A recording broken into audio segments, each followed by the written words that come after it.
Bonjour, je vous propose de continuer maintenant l'étude du psaume 69 que nous ferons en regardant de plus près la langue originale, c'est-à-dire comment le texte est écrit, ce qui permet même souvent de mieux comprendre nos traductions. Je vous rappelle que ce psaume 69, où nous sommes arrivés au verset 6, donc nous allons attaquer à partir du verset 7, il y a les versions précédentes, les leçons précédentes que vous pouvez réécouter si vous le voulez. Ce psaume 69 est tout à fait intéressant pour nous chrétiens parce que c'est le psaume le plus cité dans le Nouveau Testament. Il est cité à propos de l'histoire du Christ dans l'Évangile, au début de l'Évangile de Jean, il est cité plusieurs fois dans le récit de la Passion et dans la fin de la vie du Christ, donc, il est cité également par Paul, il est cité jusque dans l'Apocalypse, je crois, et en tout cas, donc, c'est un texte qui a beaucoup inspiré les chrétiens. Il faut dire que c'est un texte de lamentation. Le psalmiste se plaint, il dit que ça ne va pas, ensuite il prie Dieu, et c'est là où nous commençons à en arriver. Et en même temps, je ne crois pas qu'il s'agisse d'un texte découragé ou désespéré, c'est un texte qui prêche justement le retournement. Nous avions vu que dans le premier verset, le titre de ce psaume, trop souvent omis d'ailleurs par ceux qui le commentent, nous dit que ce psaume est le psaume où il s'agit d'exceller dans l'amour sur les shoshanim, c'est-à-dire sur les lys, et que les shoshanim est un mot qui veut dire à la fois exulter de joie et en même temps se convertir, se changer, se transformer. Et donc c'est véritablement, je crois, le psaume de la résurrection, en fait, le psaume du passage de la difficulté à l'espérance et de la tristesse à la joie et de la mort à la vie. Je vous relis le début de ce psaume, donc cette lamentation du psalmiste, où d'abord le psalmiste en appelle à Dieu en disant « Sauve-moi Dieu, car les eaux sont venues jusqu'à l'âme, je me suis enfoncé dans une boue abyssale et rien pour tenir debout, je suis venu dans les profondeurs des eaux et un courant m'a submergé. » Donc voilà l'état des lieux, en quelque sorte, par lequel commence ce psaume 69. Ensuite, le psalmiste dit « J'étais fatigué dans mon cri. Ma gorge est brûlante, mes yeux sont à bout, pour l'attente de mon Dieu. Grand, plus que les cheveux de ma tête, ceux qui me haïssent gratuitement, ils sont puissance, ceux qui m'anéantissent, mes ennemis de mensonges, ceux dont je me suis emparé. Alors, ceux dont je ne me suis pas emparé, comment pourrais-je le retourner ? Ô Dieu, toi qui connais ma folie et mes culpabilités, n'étaient pas cachés hors de toi. » Et nous en arrivons au verset 7, où donc le psalmiste fait appel à Dieu, et c'est la prière qu'il va lui adresser. Dans la version que j'utilise normalement, qui est donc la version de la Bible à la colombe, la version second révisée 78, voici la prière du psalmiste. « Que ceux qui espèrent en toi ne soient pas honteux à cause de moi, Seigneur éternel des armées. Que ceux qui te cherchent ne soient pas confus à cause de moi, ô Dieu d'Israël, car c'est pour toi que je supporte le déshonneur, que la confusion couvre mon visage. » Et voilà comment cela se présente pour nous plus précisément, où le psalmiste dit donc à partir du verset 7 « Al yavoshu bi » qu'il n'ait pas honte en moi. Et là, il y a cette barre verticale qui intervient plusieurs fois dans ce psaume, qui indique que les massorettes ont voulu qu'il y ait une coupure, une séparation entre le début et la suite du verset. Et donc, qu'il n'ait pas honte à cause de moi, voilà, qu'overa ceux qui espèrent en toi. Adonai Yahvé, mon Seigneur, éternel, Tsevaot, des armées. Qu'il ne soit pas honteux en moi ceux qui espèrent en toi, mon Seigneur, éternel des armées. Je vais lire quand même la deuxième partie de ce verset qui est en lien. Al, encore une autre négation, donc Al, ye kalmu, qu'il ne soit pas confus, bi, à cause de mon sujet, enfin en moi, n'est-ce pas? Mais vakeshera, ceux qui te cherchent, Elohim Yisraël, Elohei Israël, ô Dieu d'Israël. Donc qu'il ne soit pas honteux en moi ceux qui espèrent en toi, mon Seigneur, éternel des armées, qu'il ne soit pas confus en moi ceux qui te cherchent, ô Dieu d'Israël. Voilà une chose assez étonnante, c'est que le psalmiste ne prie pas pour lui. C'est extrêmement important, je crois, où effectivement ce qu'il dit, il prie pour les autres. En fait, tout ce qu'il espère, c'est qu'il ne soit pas une occasion de chute pour les autres et qu'il ne soit pas une occasion de honte ou de déshonneur pour les autres. Qu'il ne soit pas honteux en moi ceux qui espèrent en toi, Seigneur éternel des armées, qu'il ne soit pas confus en moi ceux qui te cherchent, ô Dieu d'Israël. Et nous avons là en plus, dans un seul verset, 3 noms, même 4 noms de Dieu.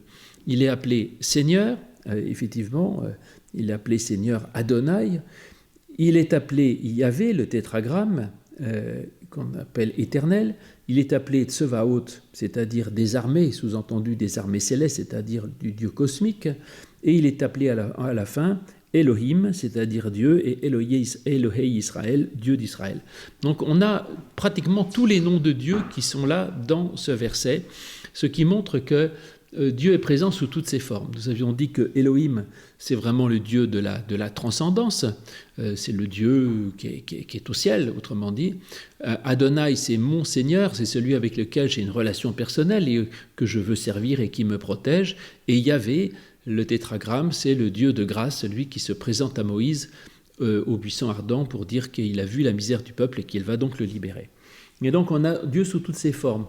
Et c'est pour éviter en fait de faire du tort à Dieu que le psalmiste espère que ce qui lui arrive, peut-être même sa détresse, ne soit pas un contre-témoignage à l'égard de ceux qui espèrent en Dieu.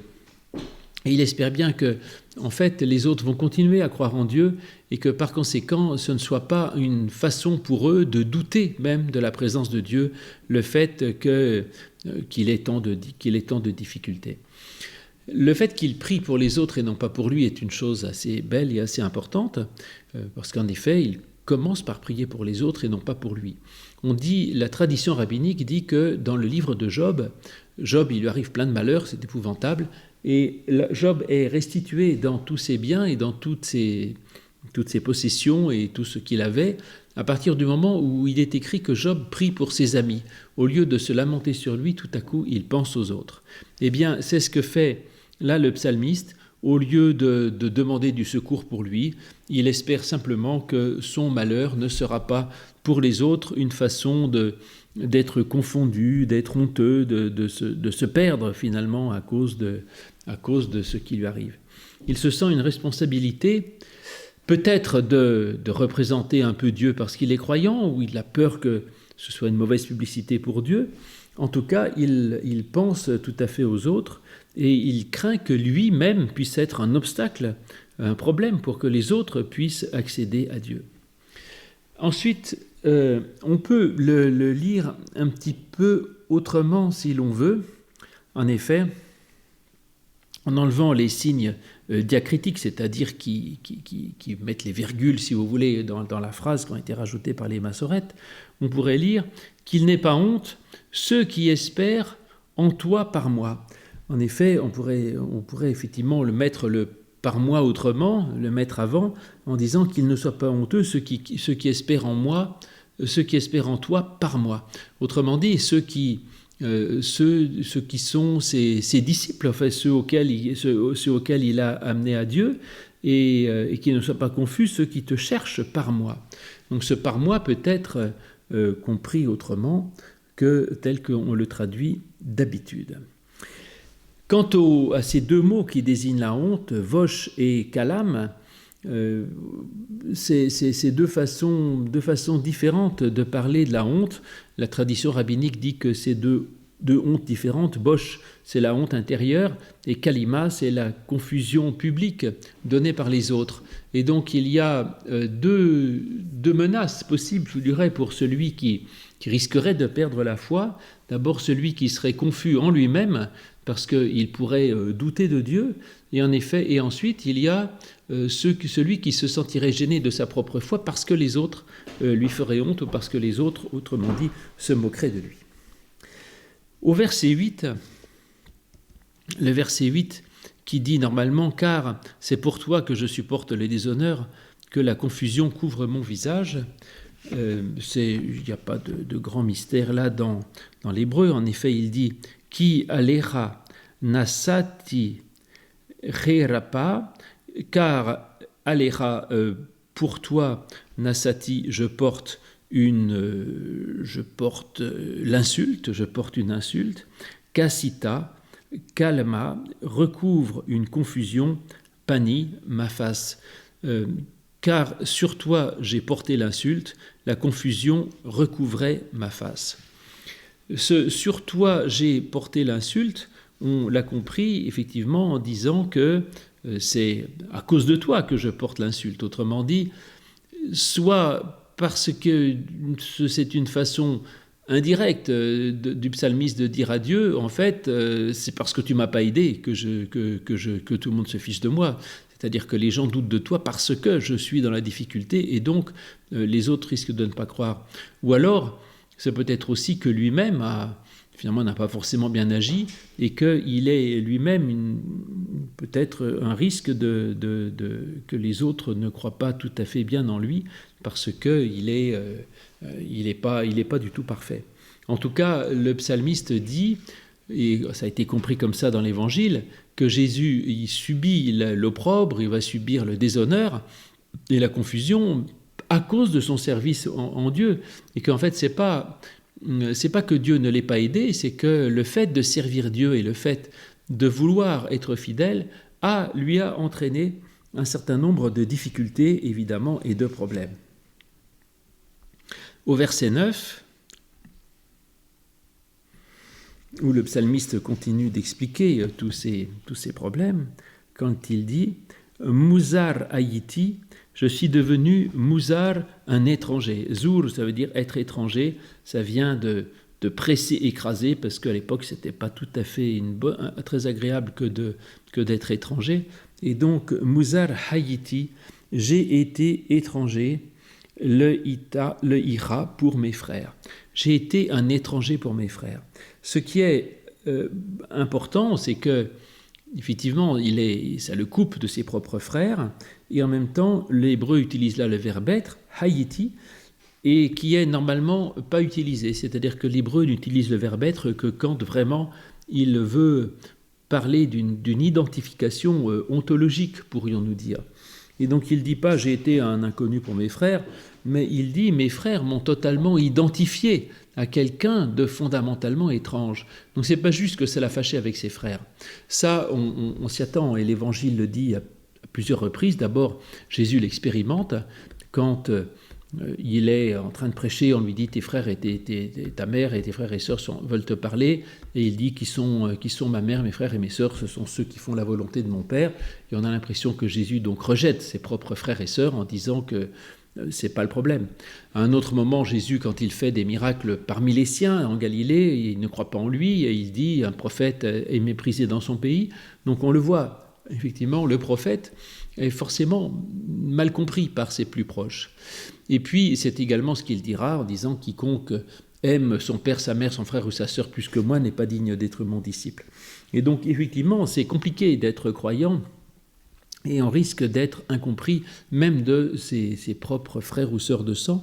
Mais ce qu'il dit là, c'est plus grave, c'est que les autres le considèrent comme ontologiquement étranger et comme ontologiquement aliéné, c'est-à-dire ontologiquement différent, n'étant pas comme eux, comme étranger.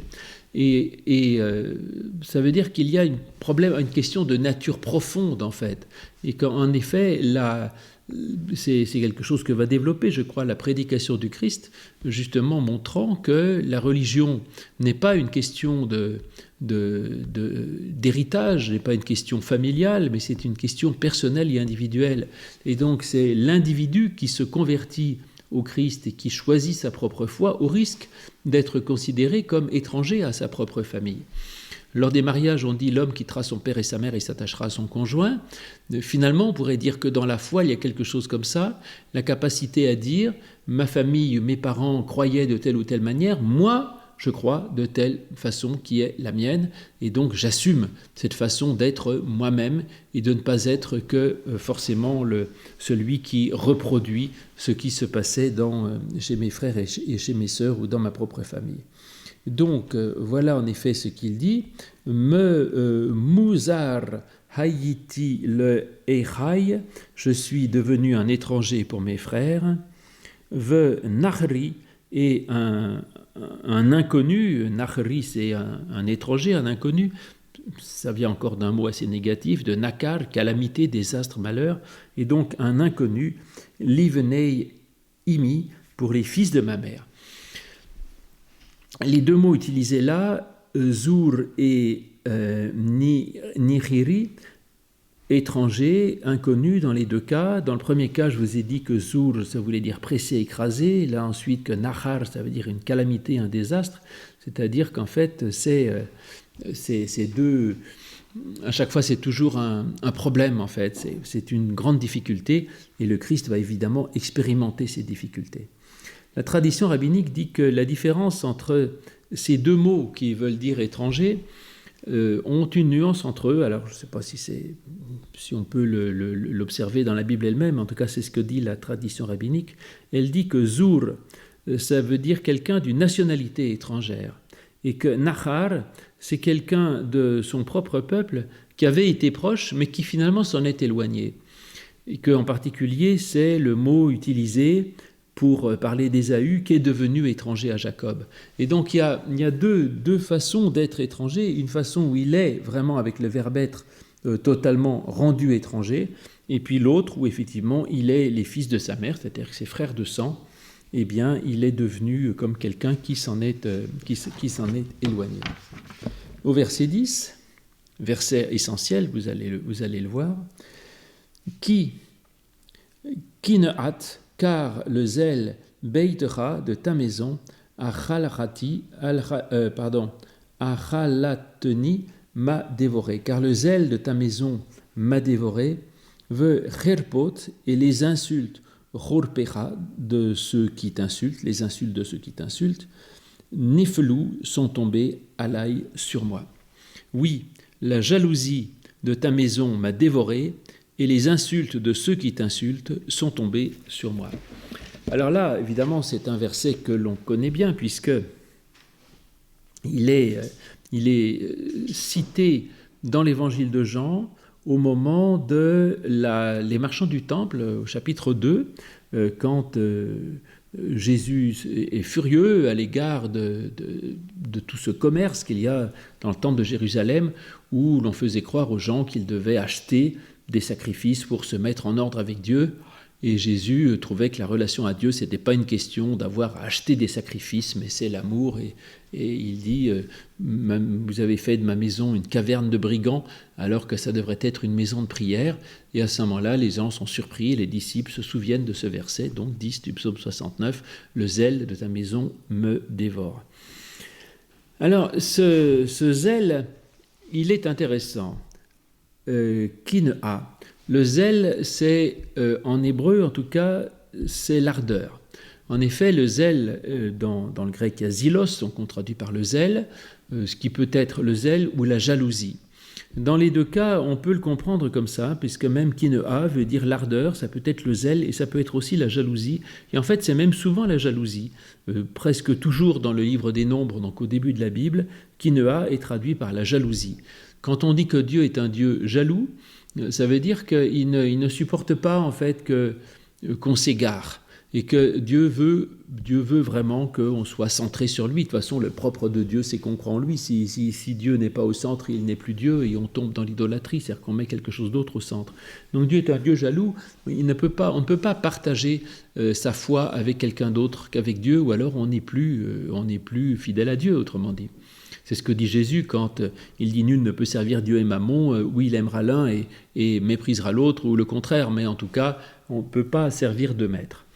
Et donc voilà, la jalousie dont il est question dans l'Ancien Testament, c'est cette question d'exclusivité de Dieu qui ne peut pas se partager. Maintenant, est-ce que ça a un rapport avec la question des marchands du temple ? Je ne crois pas. Dans les marchands du temple, il est vraiment question de zèle, c'est-à-dire d'ardeur, c'est-à-dire d'une énergie, puisque c'est le seul endroit, pratiquement, pas tout à fait, mais c'est en tout cas un des très rares endroits où Jésus se met en colère, et en tout cas c'est le seul endroit dans l'Évangile où il fait un acte de violence.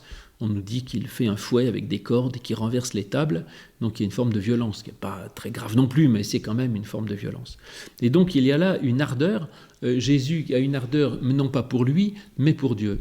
On avait vu que le psalmiste commence par prier Dieu pour les autres, afin qu'ils ne soient pas honteux, etc. Et voilà que maintenant, ce qu'il dit, c'est que toute son énergie, elle est tournée pour Dieu et non pas pour lui. Donc là, une fois de plus, le psalmiste du psaume 69, bien qu'il soit dans la difficulté, il l'a dit au début, se tourne entièrement vers les autres, et c'est tout à fait remarquable.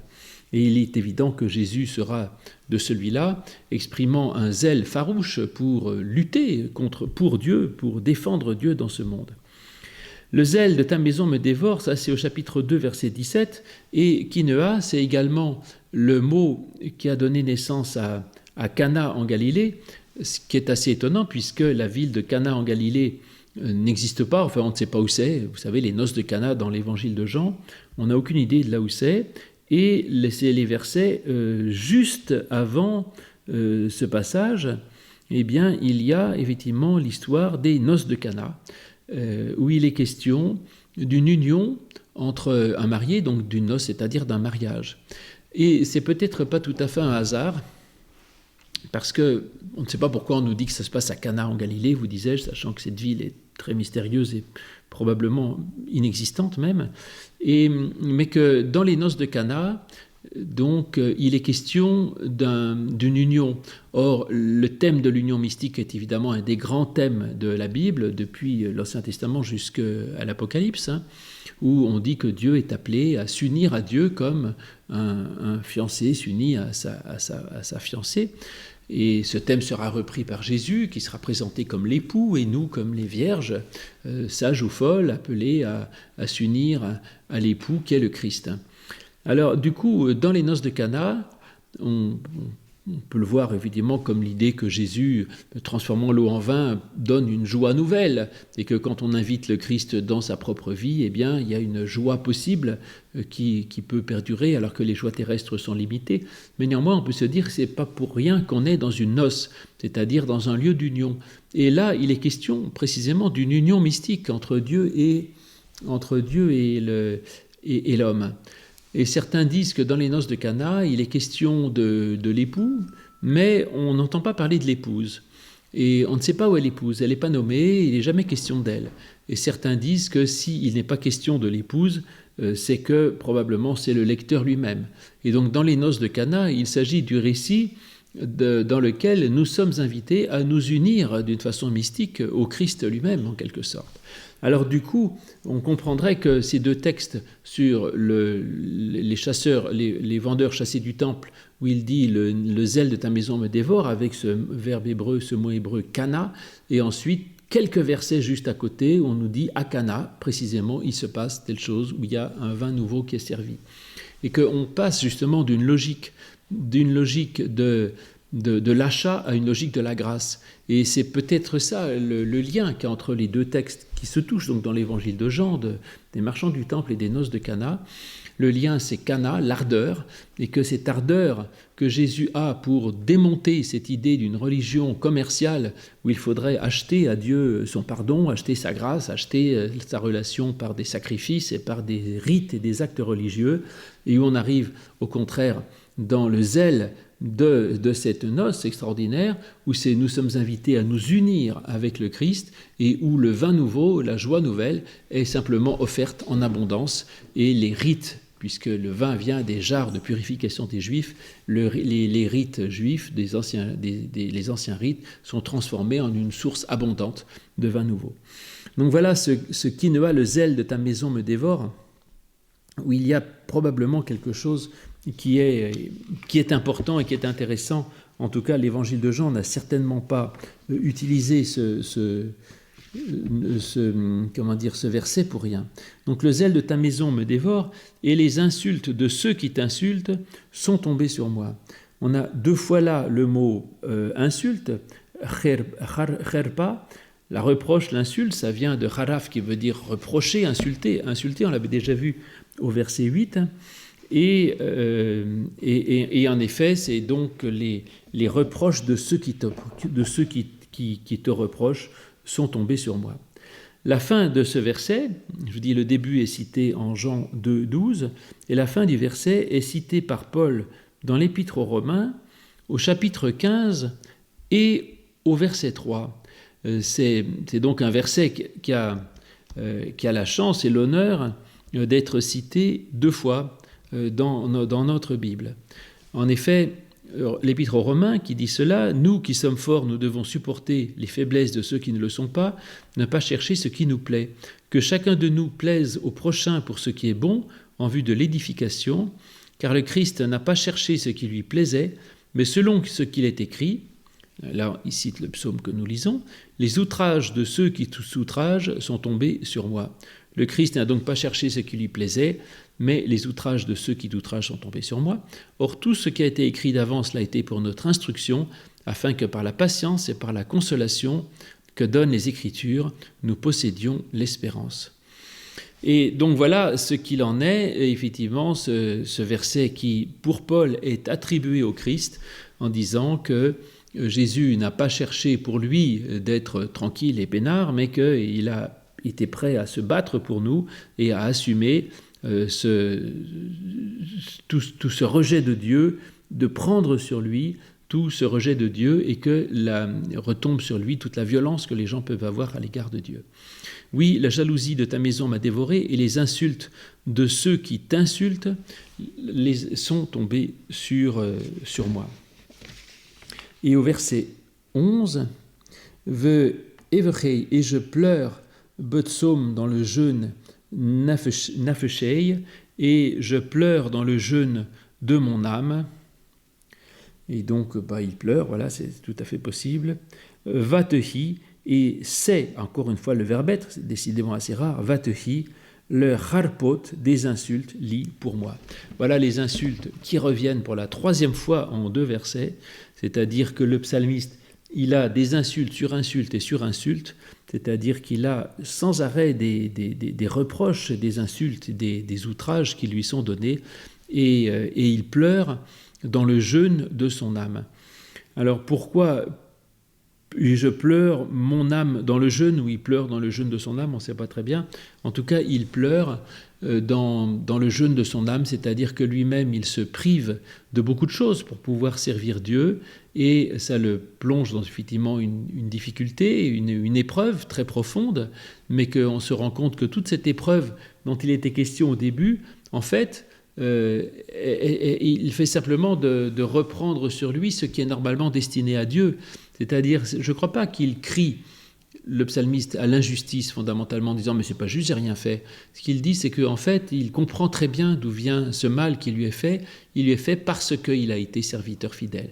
Et que c'est d'autant plus qu'il a été fidèle que les autres lui en veulent. Et tout ce qu'il espère, c'est que justement ne pas être un mauvais témoignage pour les autres.